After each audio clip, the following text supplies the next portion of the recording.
Ladies and gentlemen, I want to ask you to give your full attention to Mr. Tsakalakis. I turn the floor over to you. Good evening, and thank you cordially for attending this event. It is an honor and a privilege for me to be here with all of you today.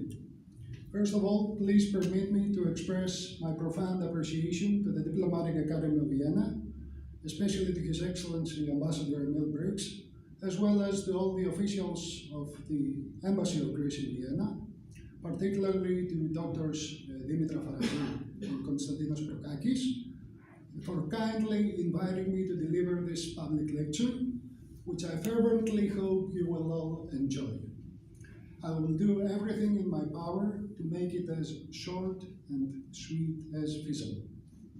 By the way, I did my research on Austrian do's and don'ts before coming here, and I found out that you have a preference for hard data, but it just so happens that the topic of my study is not suitable for a strictly quantitative analysis, so I will not be showing you any Venn diagrams or pie charts or anything, which is probably for the best for all the parties involved, since I'm terrible at graphs. The term political correctness, which will henceforth be referred to as PC to save us a bit of time, because I understand we're a bit pressed for time, has its origins in the United States, where it appeared in 3 different time periods with various connotations. During the 1930s and 40s, it was employed sarcastically by American leftists who denounced rigid adherence to the Communist Party's dogmatism. In the 1960s and 70s, it was again the progressives who brought it back into vogue, only this time in a self-deprecating sense. For instance, a feminist might say something like, "I know it's not politically correct, but I like wearing makeup and trendy clothes."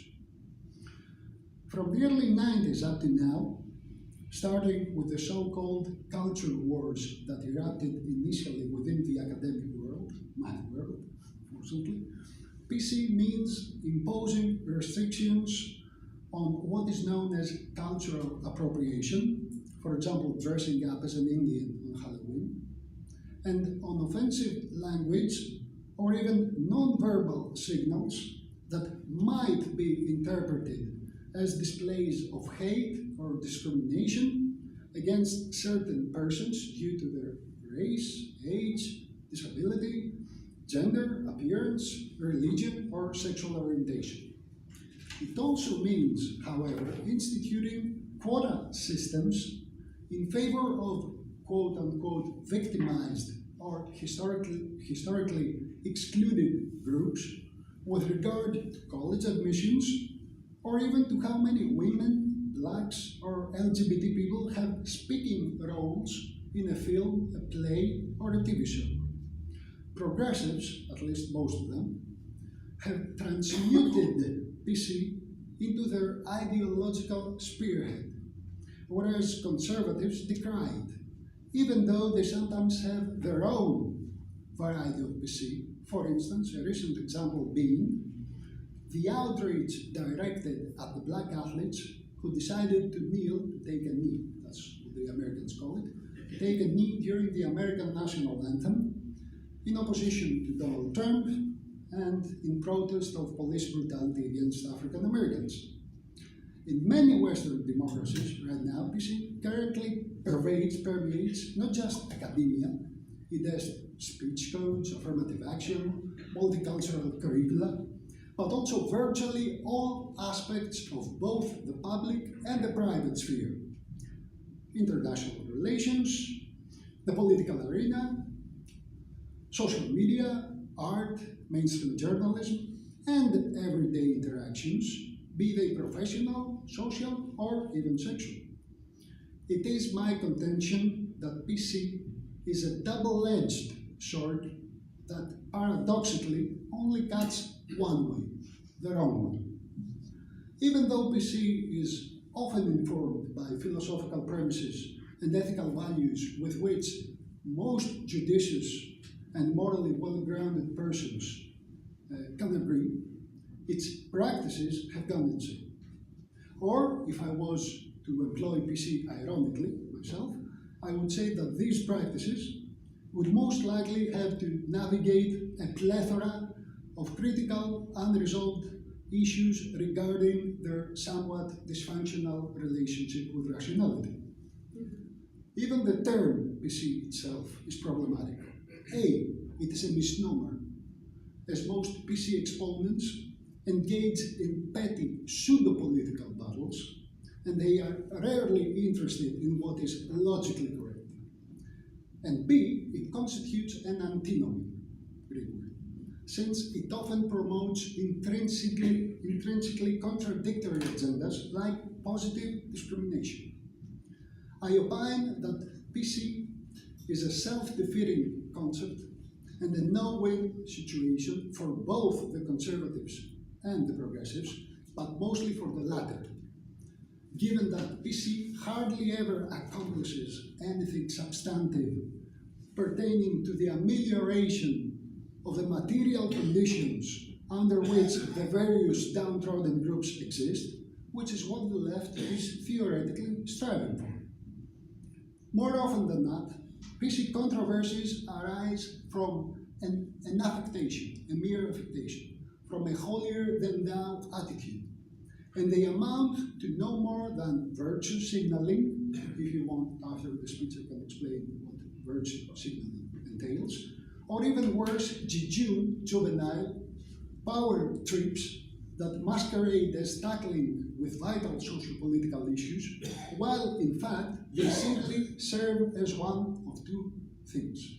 One, a crude attempt on behalf of a minority group member to gain cultural significance, to impose her or his views on others, and to abuse whatever amount of power she or he ends up wielding over them, even if only temporarily and in a narrow and meaningless context. And two, a distraction from infinitely more daunting problems that confront humankind as a whole, such as the accelerated pace in which severe economic crises have been unfolding in recent years, the potentially catastrophic impact that fracking has on the environment, the anthropogenic, at least in my opinion, climate change, or the growing sense that our species has crossed the boundary of a figurative event horizon and entered the region of a cultural black hole marked by anti-intellectualism, saturnine cynicism, and ennui. Hence, this speech is not solely about PC, but it also concerns a phenomenon of which PC might be construed as a symptom. That is, an unprecedented ethical and epistemological impasse within a socio-cultural context of wholesale hypocrisy, one in which doublespeak or inanity even can be exalted, sound bites are the order of the day, and the favorite mantra of the Zeitgeist's spokespersons is none other than perception is everything. It is all about the optics. I will endeavor to buttress my arguments with illustrative examples, but first allow me to point out the following. My academic interests cover a broad spectrum, ranging from literary criticism to philosophical investigations, to the study of cultural prejudices and ethnic stereotypes in the media. Yet all of them revolve around one major underlying theme. And the thing is the multifarious communicational implications and the potentially subversive sociocultural function of wit, what I think you pronounce as wits, what the great poet Novalis called spiritual electricity, the kind of mordant humor, nimble imagination, and lateral thinking, non-reductionist thinking, non-linear thinking, that brings to light the most unexpected affinities between seemingly disparate notions. With all this in mind, I wittingly, and I hope wittily as well, decided to open my forthcoming book with an intentional Spoonerism. For those of you who don't know, William Spooner was an Oxford tutor, known for inadvertently transposing the initial phonemes between two words. So he would say something like, "You've hissed all my mystery lectures," instead of "You've missed all my history lectures." Okay, or "You've tasted two whole worms," instead of "You've wasted two whole terms." Okay, so I use an intentional play on words based on a well-known catchphrase from the TV show Game of Thrones, which I'm sure you've all heard of. A motto that's frequently repeated in the TV series is, "A Lannister always pays his debts." Whereas the title of my introductory chapter is, "A Lannister always dates his pets." Goes out on a date with his dog or cat. Regardless of whether this joke is clever or gay, and I use its colloquial sense of unsatisfactory or inadequate or lame, it was intended to provoke the more or less rhetorical question: could it be regarded as politically incorrect? And the answer, of course, is a resounding yes, perhaps even raised to the power of 3. 1. I undoubtedly incurred the wrath of animal rights warriors. 2. I perpetrated the microaggressive act of proposing the trigger word gay as one of the ways that my pun might be described. And 3. Even some of the devoted die-hard fans of Game of Thrones could also be affronted by my play on words. Be that as it may, my point is that although I use caustic humor to examine PC, in no way do I make light of the grave problems associated with it. However, I do put forward the hypothesis that an overwhelming proportion of the hypersensitivities of PC can be perceived as part of the ludicrous first world problems, like having a bad hair day, a poor Wi-Fi signal, a closet full of clothes and nothing to wear, or your MP3 player dying on you while you're power walking and listening to your favorite tunes. Time to cite a few pertinent examples. In 2014, I'd rather not name the company, but if you wish, after the talk, I can tell you which one it is.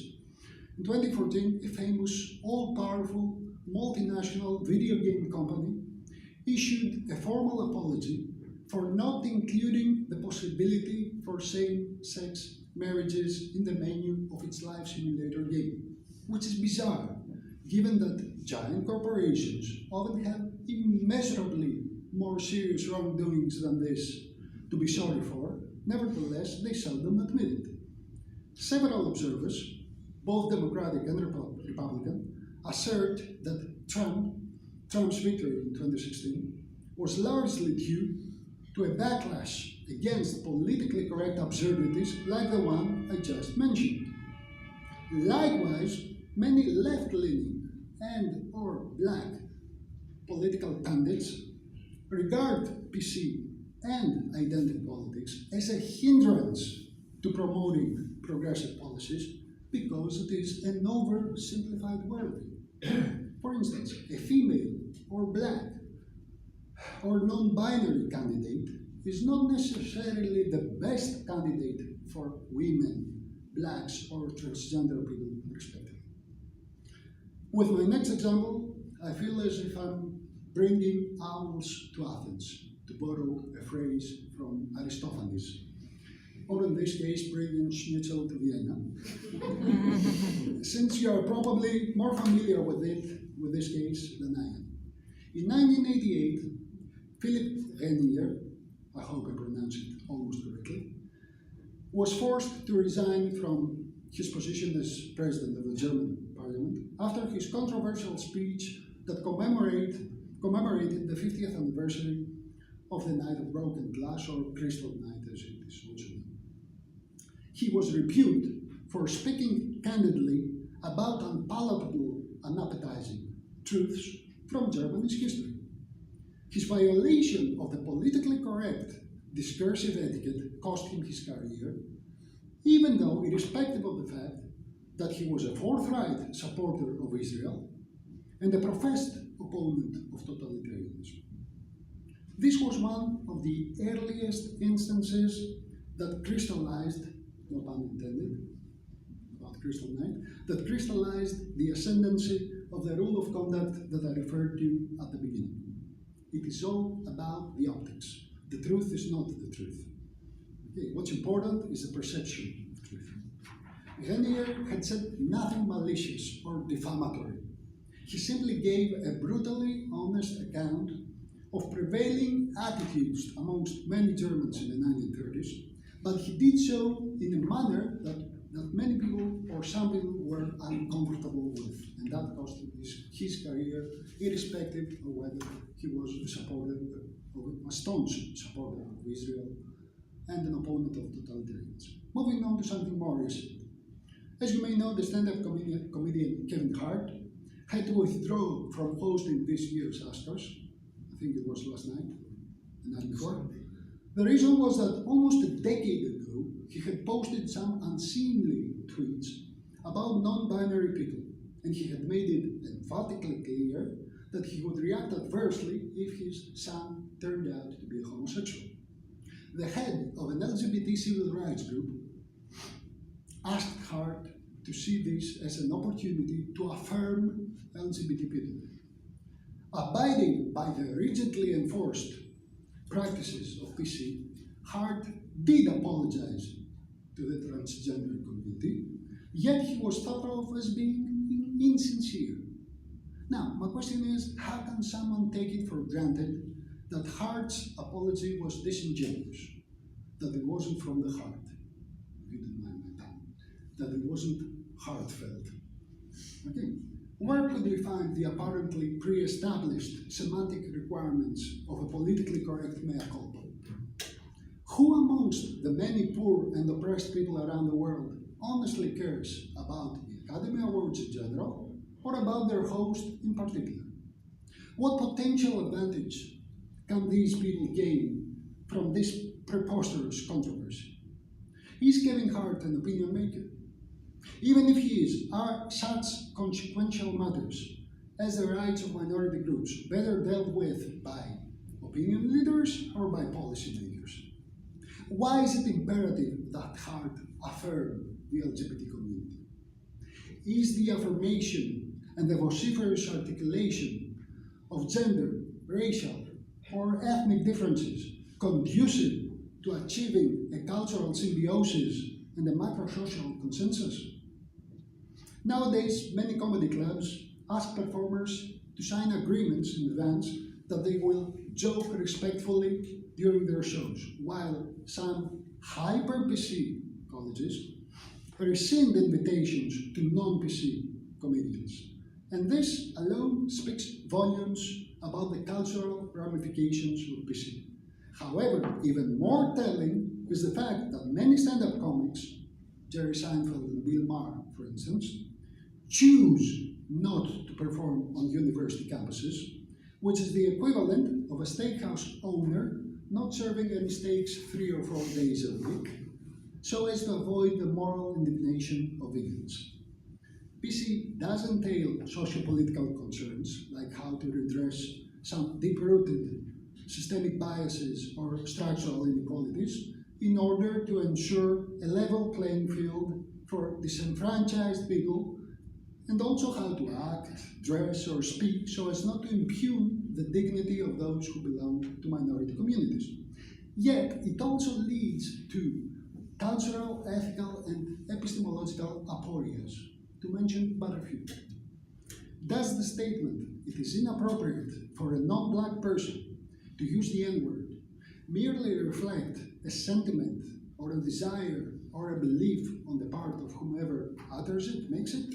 Or does it correspond to some unassailable verity, either in the sense of an analytic truth or as something that can be empirically verified out there in the world, in the real world?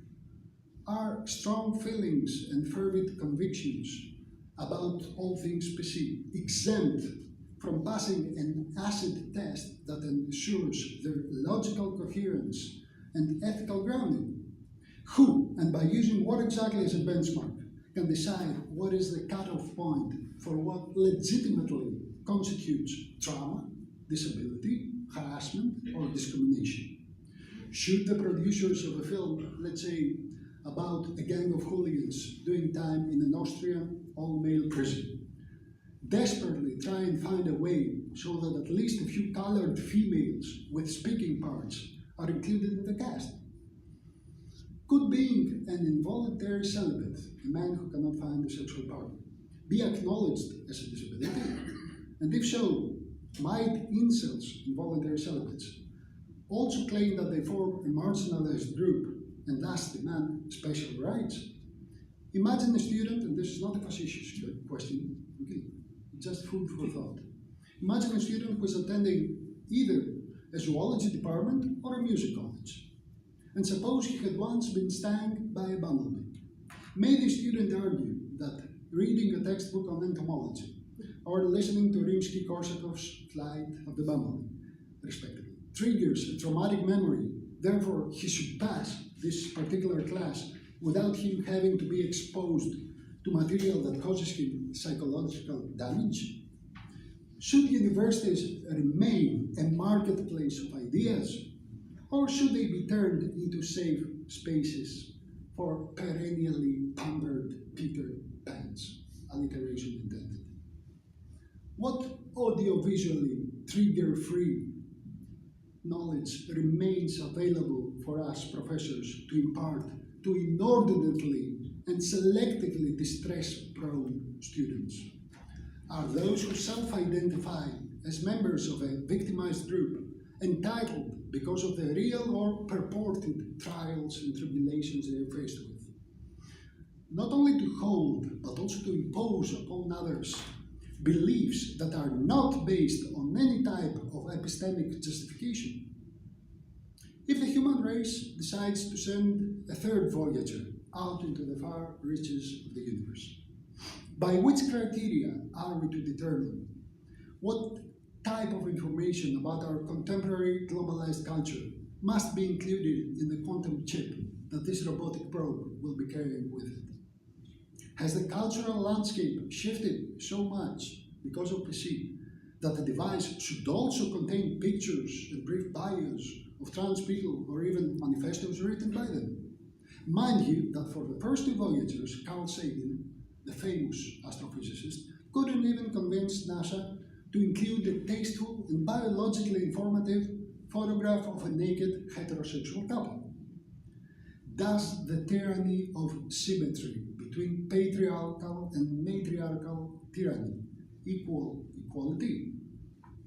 Now, this last sentence was a tongue twister for me, and perhaps a mind bender for you, but the next example will elucidate what I meant. PC authoritarians tend to unleash vulgar ad hominem attacks on their ideological adversaries.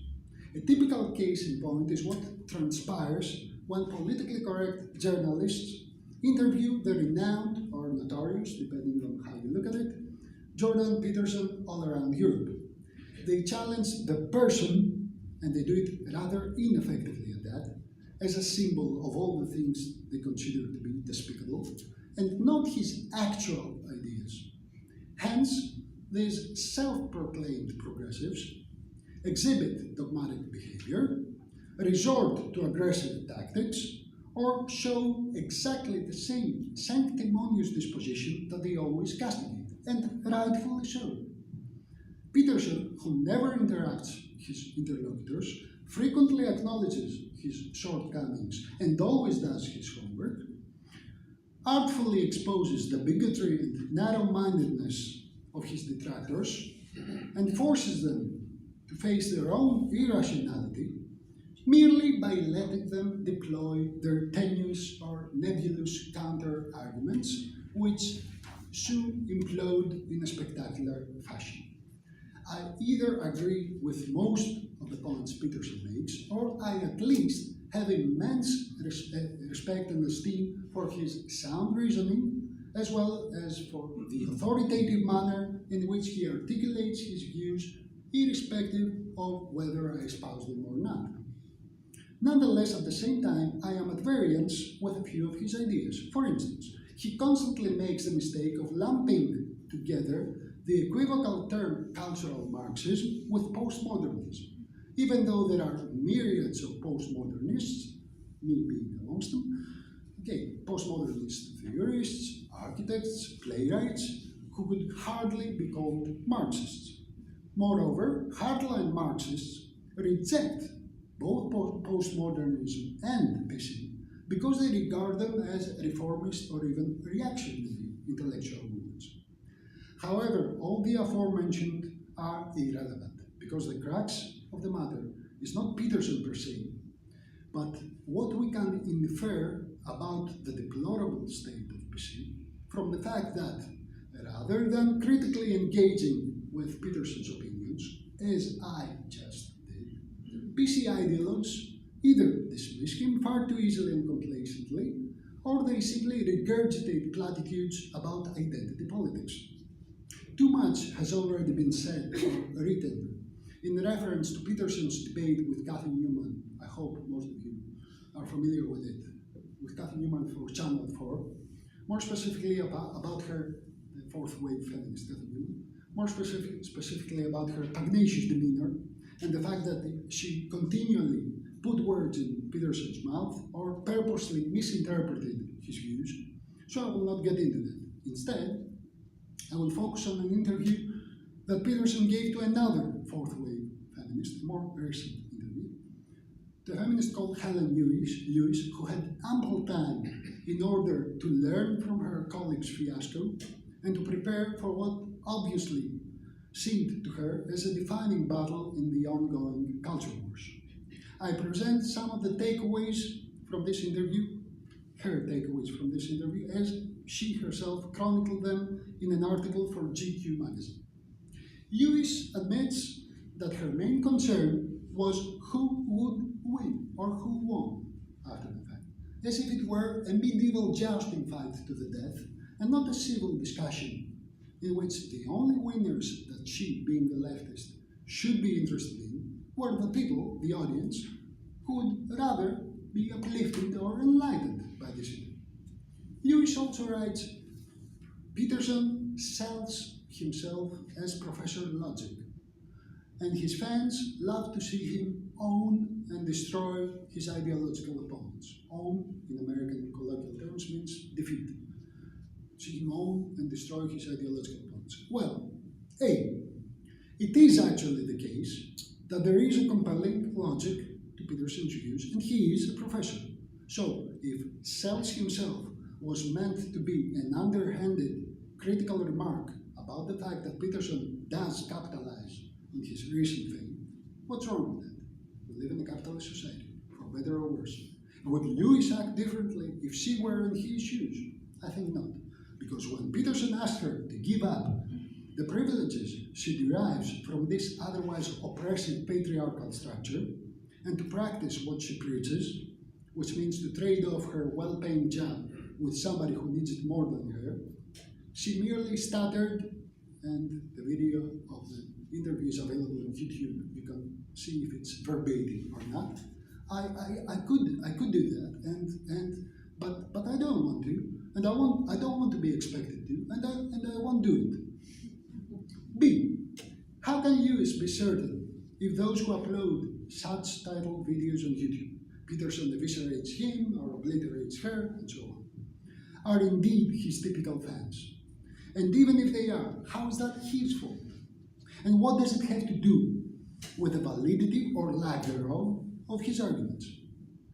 C, didn't Lewis herself make it clear that she as well intended to win? How else could she do this if not by owning Peterson? D, in another of her articles, Lewis approvingly quotes an excerpt from Valerie Solanas' Scam Manifesto. Valerie Solanas was a radical feminist, you don't know.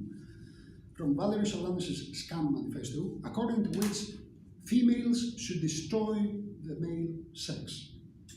Thus, Lewis relishes the clarion call for misandressed women literally to annihilate all men, yet she finds it morally reprehensible when the male thinker is said to have metaphorically destroyed simply an untenable feminist position.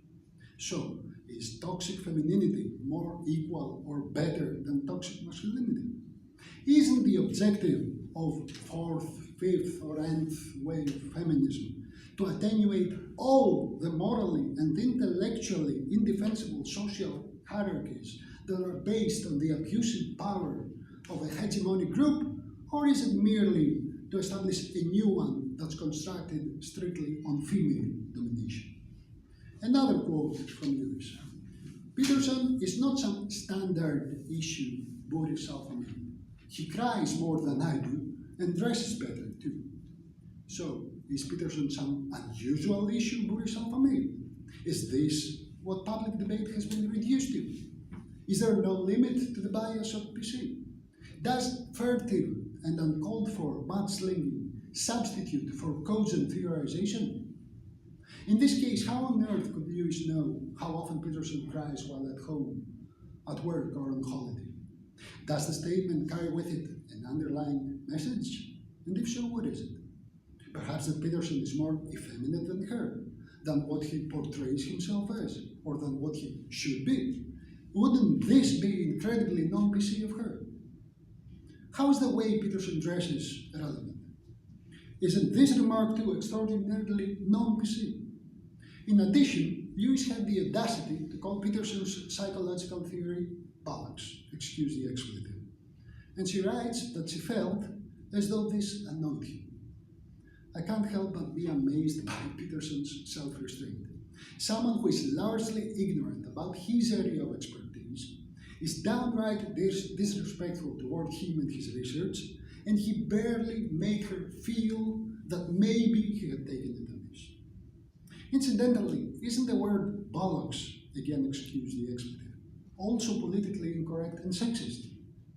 What is so nonsensical or defective about the male reproductive lens? For those who don't know, bollocks means nonsense. Okay, why didn't the feminist Lewis call Peterson's theory an utter uterus, for instance? Lewis then points out that Peterson's all beef diet does wonders for his figure, verbatim. He looks enviably lean. Was this observation intended to be meta-ironic? A case of giving a male chauvinist a taste of his own medicine, or what? These are clearly double standards. I dread to think of Lewis's rage if Peterson had written something similar about her figure, especially in the age of the Me Too and the Time's Up movements. In short, is this the best that the PC warriors have to offer in public debate? Although they claim to champion tolerance and open-mindedness, every time they take part in a debate about one of their sacred cows, they follow the authoritarian dictum, if you're not 100% with us, you're against us. No leeway, no flexibility, no self-reflection, no comprehension of the nuances of academic, political, or everyday life on their part. By way of conclusion, I'd like to dispel some common misconceptions with respect to PC. Since our host is the Diplomatic Academy of Vienna, I'll start with the fact that PC is frequently mistaken for politeness or tact, which is a synonym for diplomacy in its general sense. First of all, I fully concur with the ethico-political message conveyed by one of my favorite philosophers, Arthur Schopenhauer, through his brilliant porcupine parable. Just as porcupines on a cold winter day have to huddle together to keep warm, but not too close, because they'll be pricked by each other's quills or spines, so are humans driven together by the need for society, but they're also mutually repelled by the many disagreeable qualities of their nature. So, they're obliged to find a moderate distance that allows for a bearable state of interaction, and this bearable state of interaction is none other than politeness and good manners. By the way, I'm surprised that PC hasn't already condemned the word manners as sexist, because it starts with man, same as it tried to replace women with women, W-Y-M-Y-N, or history with her story, or the phrase cowboys and Indians with cow persons and Native Americans. Now, Immanuel Kant, another of my favorite philosophers, had also written before Schopenhauer something similar to Schopenhauer's metaphor. Kant wrote, "Human beings have no other choice but to live together peacefully. But at the same time, they can't avoid being constantly objectionable to one another. And in order to form a civilized cosmopolitan society, they become actors, hiding their egoism behind the fig leaf of politeness." Having said all that, let's analyze the dynamic between the concepts of PC and politeness. All terms and concepts have multiple, far-reaching ideological and cultural implications. By using some of them and excluding others, an order of discourse and consequently a worldview is created. He or she who controls which ideologically laden linguistic parameters are internalized by the people assumes power over them. Yet this power is ephemeral because language use is constantly changing and it can determine thought only for short periods of time. Now, while PC is trying to institute a new, stable, and homogeneous way of thinking about race, gender, and so forth, politeness formulates temporary rules that do not constitute a social group, but simply allow communication to take place between its potentially aggressive members. Social relations, especially in a pluralist society like the one we have in the West, are governed by disagreements, value conflicts, antagonistic interests, even violence. Politeness is an attempt to reduce friction, but with the understanding that it is friction that brings forth change, novel thought, respectful relationships. Politeness is part of diplomacy in the sense of politic behavior, tactfulness, saving both the speaker's and the listener's face. Conversely, PC authoritarians do not empathize with their interlocutors, and they are extremely uncooperative. Let me give you an example. A man opens a bathroom door and sees a naked lady. If he says, "Excuse me, madam," this is politeness. If he says, "Excuse me, sir," this is tact, because he implied that he supposedly didn't even see if it was a man or a woman that he showed naked. But for a humorless and tactless PC authoritarian, this would be just an insult. Another widespread fallacy is that refusing to employ gender-neutral pronouns when addressing non-binary persons is an indication of bias against women or the LGBT community respectively. The European Parliament, perhaps you know it better than I do, has already urged its members to avoid the use of generic masculine pronouns or nouns like statesman, manpower, mankind, and so on, and instead opt for a gender-inclusive language that will purportedly alter attitudes and perceptions. However, pronouns, and this is the linguist talking, pronouns constitute a closed class category of function words, which means that they contribute to syntax, not to meaning. So it makes no sense whatsoever that their conventional usage by someone should be taken as a litmus test of that someone's alleged hatred or discrimination against women or trans people. Furthermore, one may just as well appreciate the distinction between a person's biological sex and that person's socio-culturally constructed gender, and have no objections against equal opportunities for LGBT people, women, blacks, what have you. Nonetheless, it's considerably more difficult to accept that any minority group ought to enjoy a guaranteed state of equal outcomes, not opportunities, but outcomes, equity in school, or to be celebrated, or even worse, that they may arrogate to themselves the right to dictate what language should be used by white heteronormative people. This is precisely how an otherwise well-intentioned movement can degenerate into an irrational tool for coercing mass obedience, which inexorably creates a backlash effect. Whenever the metaphorical pendulum of a socio-political issue swings too far in one direction, it ultimately oscillates toward the opposite direction, and political correctness doesn't help to achieve the desired equilibrium position of the pendulum. To stay within the discourse or the realm of physics, according to Newton's third law of motion, for every action there is an equal and opposite reaction. Thus, asinine euphemisms such as vertically challenged or differently abled will ineluctably bring words like cripple and midget back into fashion. It's a textbook case of two wrongs don't make a right. Now, let's explore the correlation between victimhood and the white guilt derived from the so-called Eurocentric cultural imperialism.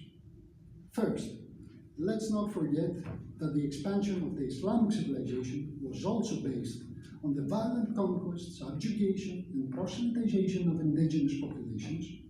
Nevertheless, it's mainly white Europeans who feel guilt, thanks to the Enlightenment's promotion of self-criticism. Second, the terms victim group and minority are beginning to lose currency, because if we take into account both the inflationary increase in identities and intersectional discrimination, multiple discrimination, the same person may be black, disabled, lesbian, whatever, then the total number of victims adds up to more than 100%. Third, many ethnic minorities who are accorded preferential treatment just because their distant ancestors had terrible injustices inflicted upon them, often by their own tribes and not by Europeans, mind you, are much better off than their white oppressors. Fourth, it's hard to find the cutoff for what passes off as victimization, because there are plenty of people who are more than ready and willing and able to jump aboard this gravy train, as the Americans call it. In other words, they start to take offense far too easily and to see themselves as victims just so that they can make a profit, just so that they can take advantage of it. Fifth, even if some people are truly disadvantaged and marginalized, it doesn't mean that they are above criticism, that they are allowed to weaponize their victimhood, or that they can put their emotional claims beyond factual contradiction. Not everyone who finds major faults in a woman's arguments or has good reason to be afraid of Islamic fundamentalism is indeed inherently a misogynist or a Muslim hater. Sixth, I maintain that geography and genetics equals destiny. But some people are able to rise above their circumstances while others aren't. By this I mean that it cannot be substantiated that ethnic or gender or any other type of disparities in the labor market must invariably be attributed to discrimination. The qualities that make someone suitable for an occupation, at least in my point of view, boil down to the individual. They are not necessarily equally distributed amongst the identity groups. Therefore, an enforced, proportionate representation, say in medicine or in engineering or even in the government, would be or is a mistake. Although I agree with Nietzsche and Max Stirner, two favorite philosophers as well, that the concept of common interest is just a phantom, a chimera, Greek word, I also aver that meritocracy, or better yet, Plato's idea of epistocracy, which means being ruled by the wisest, would benefit the whole of society far more. Last but not least, PC gained momentum with the advent of the internet. So let's correct the misconception that PC allows the voices of the underprivileged to be heard for the first time via social media. The internet is definitely not the modern equivalent of the ancient agora of Athens, as some people would like to believe. It's the new panopticon. It's the place where abject human malevolence and fatuity manifest themselves, where the maxim homo homini lupus proves correct, where social justice warriors appoint themselves as the sovereign arbiters of moral rectitude and decide who should be tried in the court of public opinion, where one of the core principles of civil law, namely the presumption of innocence, is turned upside down. The PC mantra is always believe the victim. So when people undergo a trial of intentions on social media, many careers and reputations are irrevocably lost, whether the accused parties are indeed guilty or not. This is what sometimes happens, what frequently happens, with the Me Too movement or the Time's Up movement, and the consequent feminist or LGBT moral panic. Again, after the talk, if you want, I can explain what the term moral panic means in the theory of communication. Subtle distinctions are disregarded. Even rape can be equated with awkward flirting, and as a result, the plight of the real victims is belittled. Dialectic means a constructive dialogue about different validity claims whereby a truth may be revealed or an agreement can be reached. On the internet, though, and specifically when it comes to political correctness, there's no genuine dialogue, only a war of opinions, which, as we all know, are like anatomical orifices. Each person has plenty of them. It's interesting that the Greek words for knowledge and opinion are near homonyms. The Greeks amongst us would know that. Gnosi, near homonyms. However, a considered opinion on whatever is in dispute presupposes sufficient knowledge of the matter at hand. And this is rarely the case with PC advocates. Additionally, there are things that are not open for debate, like the speed of light, or the law of gravity, or innocent until proven guilty, or no two people are exactly the same. Unfortunately, there aren't many things that we can all agree on, but maybe we can find a way to rise above the fray of trivial ideological battles, restore a modicum of rationality, perhaps replace PC with tact, tactfulness, diplomacy, and political behavior, and collectively decide that political correctness, although it may be based on benevolent intentions most of the times, eventually does more harm than good. Thank you kindly for honoring me with your presence and for being a receptive audience.